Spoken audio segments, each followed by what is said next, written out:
So for our first course, it was actually kind of fun to really rethink of food, fruit and cheese and charcuterie platter, and really do it with a real twist on what we do here in Chicago. So to do that, we actually went to a local cheesemaker to really find our cheese inspirations, if you will. The beer we're pairing with this is actually from Pizzeria and Brewery. And it was actually really fun to work with Jonathan Cutler as far as his Whirring Ale. It's basically a rye pale ale. Understanding the flavors of that beer, and it's not too aggressive, but it has hints of spiciness and a little bit of hop, as well as a tad bit of sweetness to it, which is a perfect beer for the concept of being, one, the first course, because you don't want to go too strong or too heavy, and number two, the possibilities of how we can really take this beer and pair with it. So we actually have 4 different types of cheese that we're all starting to crop up. Each one's about 100 pounds.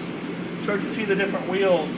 This is a wonderful blue cheese that really will showcase some of the spiciness, but it's not overly penicillin flavor at all. It's really going to be nice and creamy, and you can kind of see some of the nice veins that are in there.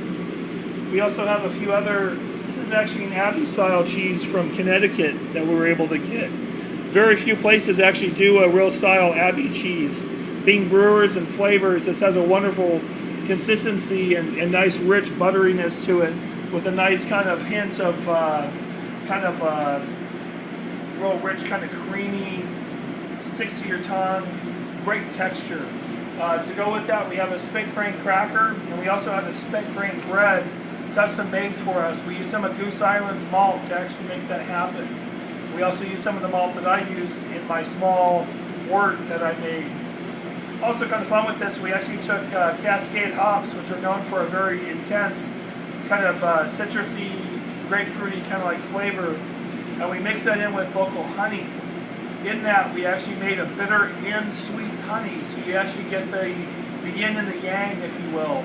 And what's really fun with that is that that's actually working together to really pair with the cheese, which we have this other cheese, which actually has already been prepped down here.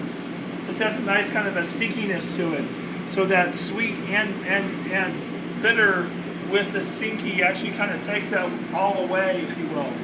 What's also kind of fun is we took Amarillo hops, mixed that in with nuts. That's also going to go with this course. As well as we have 4 different kinds of Italian meats that are being sliced that are all from local purveyors. Just some wonderful Hungarian style salami. We have a wonderful copa. That's one of the best copas I've had outside of Italy. It has a nice lactic tang to it, real rich, real deep, real dark.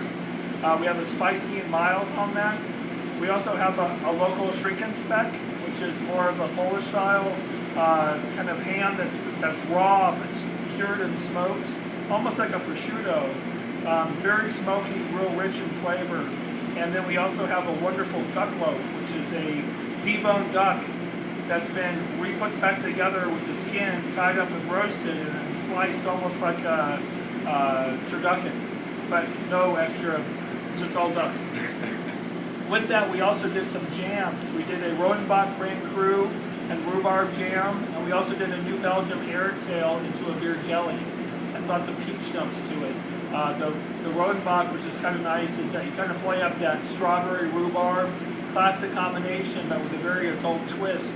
Get against a cherry and some other stone fruit to it as well. All this with, the cheeses, the meats, everything else. And this is just one thing for the first course.